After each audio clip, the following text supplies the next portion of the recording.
3 empty bottles, $0, and they can water your tomatoes for days without you bending down once. But there's one step almost everyone gets backwards. Get it wrong, and the water never reaches the roots at all. Picture this.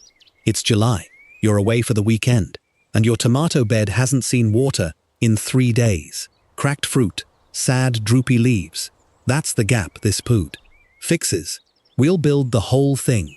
Drilling, placement, how often to refill. We'll pull in real extension research along the way, not just another bottle in dirt video. Quick safety note, it's just plain water, so kids can help out. Dog likes to dig? A stake nearby keeps curious paws off the bottle. Let's start with the easy part, drilling the holes. Start with 1 2-liter bottle. Bigger works even better for tomatoes. No drill handy? A heated nail does the job just fine. You'll want 2 to 4 small holes near the cap, about the size of a pinhead. Too big, and the water runs out in seconds. Too small, and dirt clogs it fast.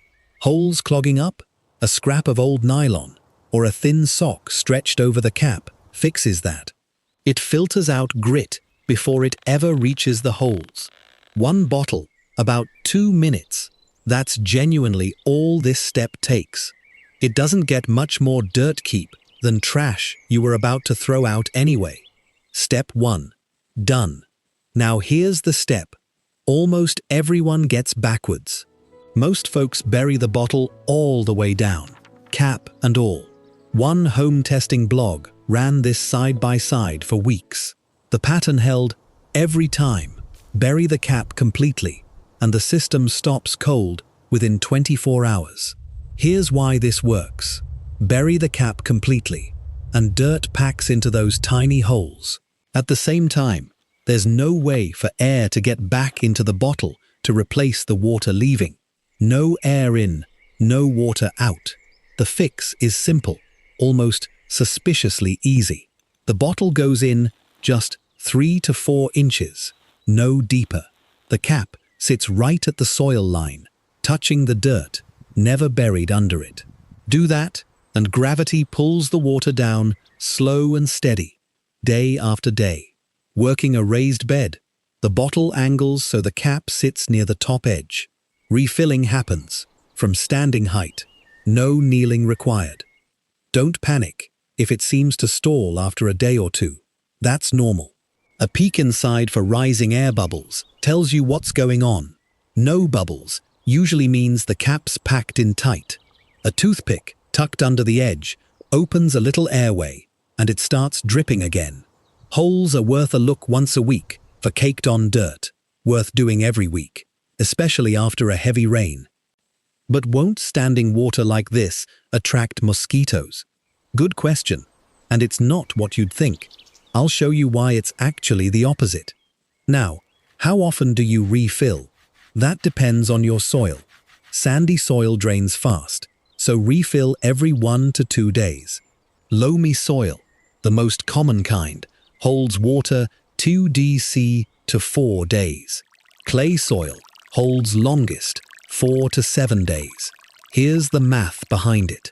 University of Maryland Extension puts it at 2 dc unto 3 gallons of water a week for a full-grown plant. Iowa State and Penn State Extension land in the same range. 3 2-liter bottles hold about 1.5 gallons total. Refilling the set roughly twice a week keeps up with that. A viewer once mentioned swapping in old milk jugs instead of soda bottles. By the numbers, that typically works just as well. The hole just needs to be a touch bigger for the extra volume. Not sure if it's time to refill. A finger 2 inches into the soil near the bottle tells you, dry, and it's time. Still damp. 1 more day is all it needs. Maybe you've already got a soaker hose or a fancier drip system running out there. This isn't here to replace it. It's for the bed by the fence, the one you keep meaning to water and, well, never quite get to, or the evenings your knees say no to kneeling by that hose one more time. Quick question before we move on. Is it safe to reuse a soda bottle like this? Generally, yes.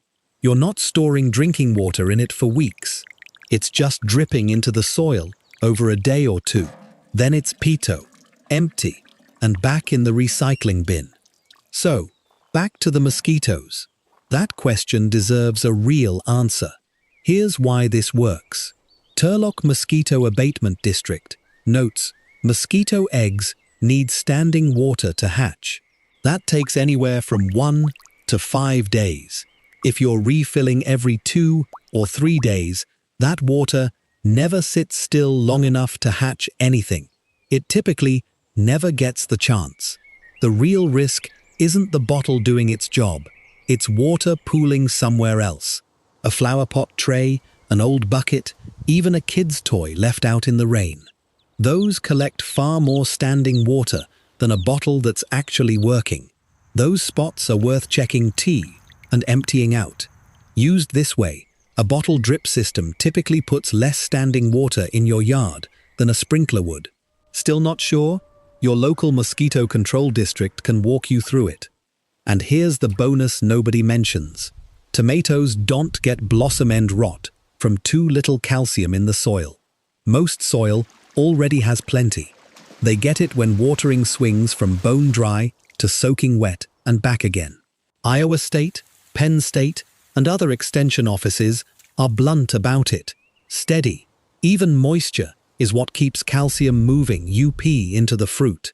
And steady is exactly what a slow drip bottle does best. That's it. One setup, and it's quietly protecting your harvest at the same time. Tonight, before that next empty bottle hits the recycling bin, a quick rinse sets it up for tomorrow. Keeping this rhythm going through the hottest weeks of August pays off. Your neighbors just might ask why your tomatoes are still holding up while theirs are wilting by noon. People have been chasing this same idea for a long time. In the 1930s, an engineer walking through Israel's Negev desert noticed one tree growing thick and green in bone-dry ground. He dug down and found an old pipe. It had cracked just enough to leak a slow trickle onto the roots for years. That accident led to drip irrigation as we know it today. Long before that, farmers across Africa and the Middle East buried unglazed clay pots called ollas next to their crops. Water seeped through the clay walls straight to the roots, a trick that's over 4,000 years old. Your 3 plastic bottles are doing the same simple job, just with what's already sitting in your recycling bin. By this time, next week, you could be checking tomatoes instead of dragging a hose across the yard. Every morning, maybe you'd rather build a 5-minute fix than fight the same chore every single day. If that's you, you belong here. What state are you in? And how many tomato plants are you setting this up for? If this saves you even one hot afternoon of dragging a hose around the yard, it was worth it.